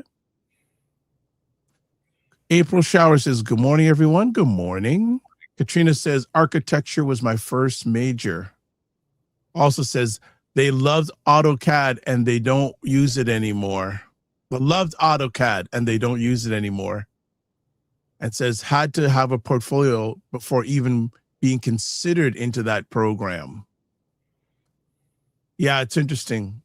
I'm sure Juiceman has young people will come up to us and say, hey, how do I get into this? How can I get doing what you're doing or do? And I'd say, have you ever done anything yet? Even done one or two shows? They just expect to get there and many of them don't want to do the work. I'm looking at the microphone that you have in front of you right now. Okay. Yeah. And as a person who does voiceovers and stuff like that, what you're using right there, if it's the same brand as I think it is a Shure SM7B microphone. Yep. Okay. Now, for the majority of people who are watching this program right now, they have no idea that that's probably one of the cheapest mics out there. Of the mics that do condenser type of work. However, Michael Jackson used that same microphone, and it is actually referred to as the Michael Jackson microphone because he recorded Thriller with that same microphone. It is probably the most universal mic used in Yes. the studio for podcasts because it is Yes. very forgiving. Yes. You can bang on the back of it and it picks up nothing. You need a great preamp for it because it's not as sensitive as other microphones. Like you could have construction going on in the back of your house, whatever the case may be. How do I know all this information? Why? Because I actually read how the microphone is used. I don't just find something and use it. And I've been using it for so long. Whatever. There's 3 microphones that people need to understand when they're doing stuff. The silver microphone that you see in almost every picture, that is the Elvis microphone. The long microphone that looks more like a sausage, that is the EV, the electro voice microphone. That is the Stevie Wonder microphone, right? If you see a ribbon microphone, that was used by many jazz musicians and stuff like that. The Neumann microphone is the granddaddy of all microphones. And I'm saying all these things to say to you that I never took a course to do all these things, but I know them. And I'm passionate about things. And that passion is what led me to the careers that I've had. And we need to bring back the passion where kids see things and get excited. Yeah. Yep. We need to bring that back. We are in a digital world where, yes, and I think, and I mean, I talk about it with my friends all the time, that the love of music for me was the factor is that I had a record. I was able to take that record, put it on a turntable, take, the tone arm, put it on the record here, and then play that record and just enjoy it. And we had the tapes and we had all that stuff, but now we have digital and people don't even want to spend the money to download a song. It's all about a playlist. Okay, it's a playlist, but they're not learning from that playlist. They're not learning who the producer was. They're not learning who the label rep was. They're not learning who did all that stuff. So that, like, if you like music, how do you learn when everything is digital? Yeah. You have to then go Google. And again, people don't use the time to do that. We don't. And that's the many of our children are growing up with that mindset. They don't spend the time to go past those things. Like comic books was how a lot of kids learned how to read. Comics books was how a lot of people learned how to draw. We would watch a program and not be able to rewind it because we didn't have VCRs. And I know people out there going, what the hell is a VCR? That was, now you can, we all intentionally watched a TV show at a certain time because that's when it was on. Now with podcasting or whatever the case may be, it's great that you can rewatch something in today's day and age, but it takes away from the feeling of being there when it happened. In the moment. And we are not living in the moment anymore.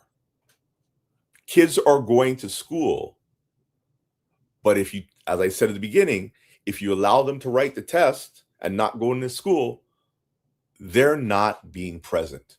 And I say this to every one of my friends. If you want to be my friend, if you want to be somebody who I consider as part of my circle, I need you to be present. You don't have to ask me why I'm sad today. You should already know. Yeah, talking about this microphone, and for many, many years, I said, man, I ain't going to spend that amount of money for that microphone. Not going, like the microphone I used before that was this, a Samsung Q2U, and before that was the Audio Technica, it's a AT2000, whatever. And I said, you know what? I'm gonna find a way, and it took me a long time. I won't even lie. I used to listen. No disrespect to Dr. Vibe. When he would show me the mics that he would use, I'd laugh at him. I'd be like, dude, no. I said, you're doing, and I would tell him, I said, you're doing this on so many platforms. Yes, you can get away with that. But once you get that SM7B microphone, and back in the day, it was $499. Yeah. And nobody, and he was looking at me like, $499 for a mic? I said, dude, that microphone now is $899 or $799. But here's the funny story on top of it. And I'm going to shout out someone very special in just a moment. All you're special. We have a very special friend. And I want to say friend in the house right now. But so I went on Kijiji. Right? So for people who aren't in the Toronto, Kijiji is like a digital buy and sell, which I believe, I don't know if it's still owned by PayPal or not. I'm not sure. And so I waited my time, and I ended up, and this is about 2 or 3 years ago, I got it for $300. Used microphone? Pardon me? You bought a used microphone? Was it used or new? New. Okay, good. It was new. Again, I would tell but people. then it was a number of years old. But again, how much time did it take me to start using it was a whole other conversation piece. But now I get it. I get it. And like, so people, if you're serious about what you're doing online, they're like, as Juiceman said, Michael Jackson, when you watch a lot of podcasts, take a look at the microphone they're using. Probably at least 75% of the people are using this microphone. The ones who are serious, they're using this microphone. The majority of the commercials that I voiced in my life are on that same microphone. There you go. The beer commercials that I've done where I need to have a little bit more of a wider tone or a more ballsy tone, whatever, are done on a $5,000 Neumann microphone. Yes, Newman. Norman. Yeah, I remember. I haven't heard that brand in a long time. Yeah. More comments here. Katrina says, "Wow, to your Michael Jackson story with the Shure SM7B." And rest in peace, Michael Jackson as well too. He passed away. Was it 2000? Yeah, just with like a day or so. Was he at 50 years old? He died. Yeah, his anniversary of his death was just recent. Yeah, someone says, I remember when the TV went off at a certain time. I remember though. Yep. It's 11 o'clock. You know where your children are. Yeah, that was 11 o'clock. WKBW. Was it Channel 7, ABC? Yeah, Channel 7. Yeah. It's 11 o'clock. You know where your children are. We were nostalgia. 2 channels, black and white. We only had a few channels. Here's something really crazy. My dad is so old school. One of his TVs, it's an antenna outside. And they still work. They work. They work. I'm gonna get to someone in just another person saying Reading Rainbow was replaced by Rick and Morty, and then with whoever they find on YouTube. Reading Rainbow, and there was also conjunction. Oh, what was it? Schoolhouse Rock. Schoolhouse Rock, which was the launch. Wasn't that one of the stepping stones for Morgan Freeman? Yes. And Electric Company. Electric Company, yes. Electric Company too. Yes. No remote, just knobs. Yes. No, listen. Don't forget the pliers, man. You have to have pliers. Bone Glass says the music industry is about over. Heck, AI is supposedly getting record deals. AI will write you a book too. That's not true. Okay, one of the things I want to make sure that everybody understands, right, is everybody's been saying AI. A lot of people are pushing back on the whole aspect of AI because AI is just like the digital revolution when we came out with CDs. When CDs first came out, a lot of people were like, nah, man, this thing sounds way too tingy. You know, it just doesn't have the warmth on it. And for real music aficionados, and again, I'm going to use this word again, is they pushed back on AI. Yes, James Earl Jones and many other people have, now that they're dead, allowed Lucasfilms to use their voice in an AI platform, you know, to continue to generate certain things, to keep the characters alive. But for the most part, yes, you are seeing a couple of songs that are released by AI and they sound half decent, but a lot of people are pushing back against it. I mean, I'm in the industry where we do voiceovers and we're busier than ever. AI is a tool. It is not the do-all. We use AI to sometimes clean up vocals. We use AI to somewhat as plugins. We use it sometimes to do fills, but we don't necessarily make AI the whole tapestry for everything else. So please stop doing that. I just listen. AI used to stand for Adobe Audition. Yeah. Sorry, no. Adobe Illustrator. That's what AI used to stand for me. Okay. So Bone Collector says we need structured community-based centers all over the country with agreed upon promise, rites of passage. Yes. There Agreed. there is actually an organization in Canada. It's called ROPE. It's called the ROPE program, which is called the Rites of Passage Initiative.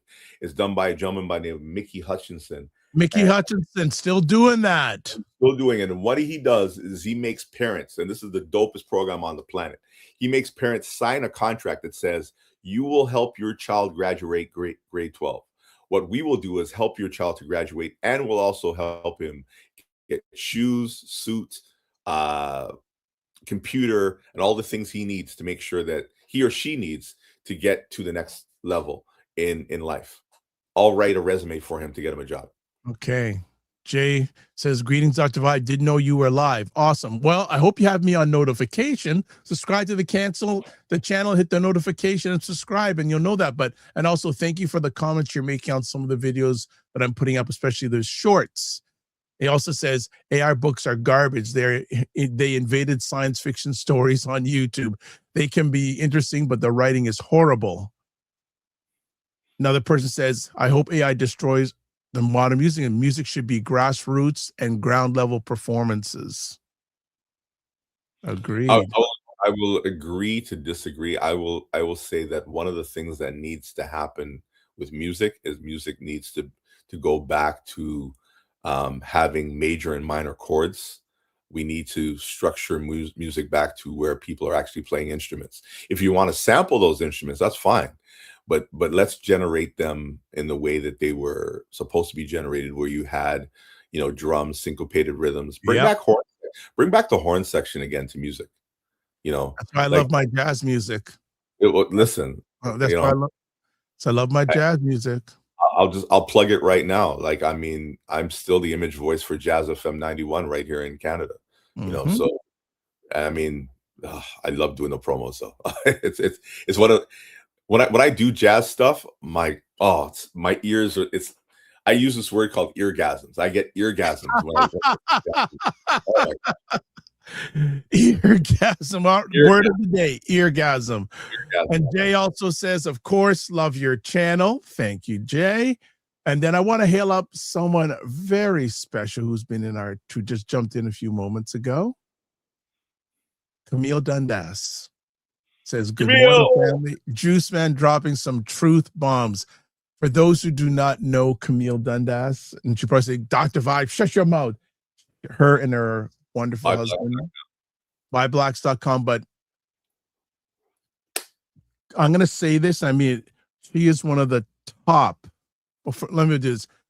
Great human being, great mother, incredible journalist, incredible historian, my God. And incredible human being that facts. She's done so much. And I really want, and anytime I get to see Camille, I always say thank you, and always I verbally give her flowers. I don't give her flowers. I verbally give it to her right there. So Camille. Hey, you know what? I'm not going to even tear up, because when I think of like Roger and Camille, I'm actually just remembering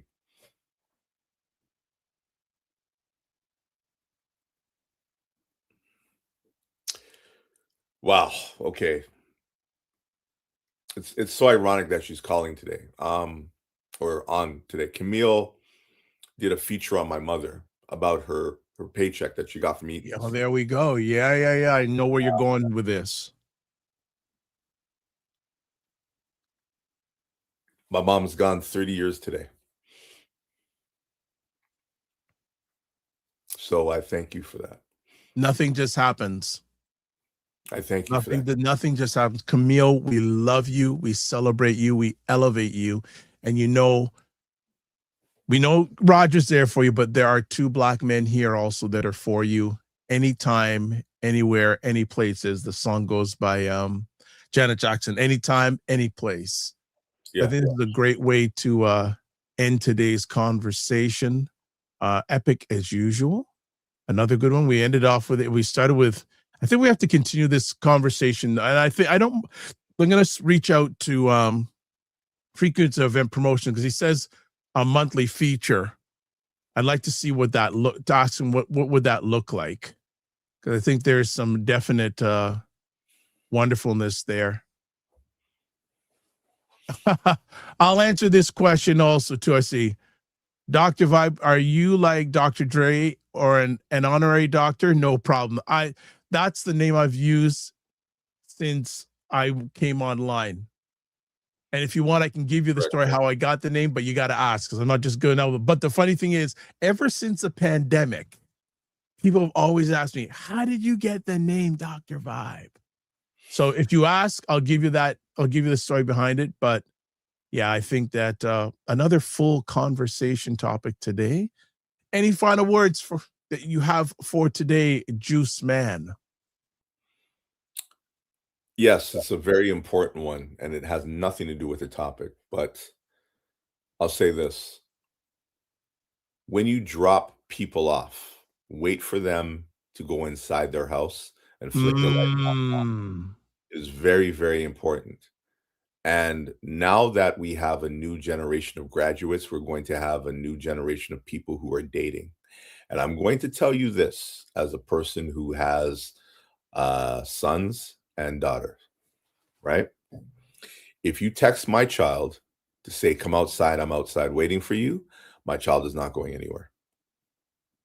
That's number one. Number two, walk people to their door and come and ring the doorbell and get to know the parents of the people who you decide to go out with. I may be old school and we don't want to do things like we used to, whatever the case would be, and blah, blah, blah, blah, blah. But, you know, as I was bringing up the movie A Bronx Tale, let's have a little bit more of person-to-person contact. Yes. Not just, you know, you drop somebody off and you're gone, or, you know, text them and say, meet me outside. Do the proper thing and go to the door, ring the doorbell and say, hey, I'm here to take you out. Meet the parents, whatever, blah, blah, blah. Because again, and parents also be a little bit more accommodating when your sons or daughter, you know, bring home that person, so they don't feel so intimidated and doing things and cloaking their moves in the shadows, if you understand what I mean. Well said. All right. So let's wind it down here. So subscribe to the Dr. Vibe Show on YouTube and hit the notification button. And I see that some of you have subscribed during this conversation. So thank you very much. Remember to subscribe and also hit the notification button, because there's always shows going on here. Also like the Dr. Vibe Show on Facebook, LinkedIn, Instagram, TikTok, and Substack. Join our Discord group. Email me at dr.vibe at the drvibeshow.com, or the link. Advertise your business product or service on any of the platforms I'm a part of. Email me, dr.vibe at the drvibeshow.com. Here's the link for the survey. And all this is in the chat, in the comment section, where on whatever platform you're watching this, live or on replay. If you want to get a hold of Jonathan, and that's JONATHAN Shaw.com. You can also catch him this Sundays from 10 a.m. Eastern to 12 noon Eastern on the Talk About on flow98.7.com. Juiceman, what's coming up on this Sunday show? Bring back our boys and girls, all the missing young boys and girls. We'll be having Shanna McCullough on the show talking about the missing boys and girls that have been happening in the country of Canada. And there's resonance here. Roger saying, I agree with that, Jonathan. We're waiting on people to go in. Also meeting all the friends. Very important.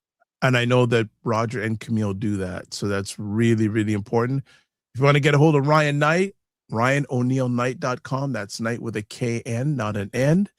If you want to find out about me, taplink.cc/the-dr-vibeshow.com.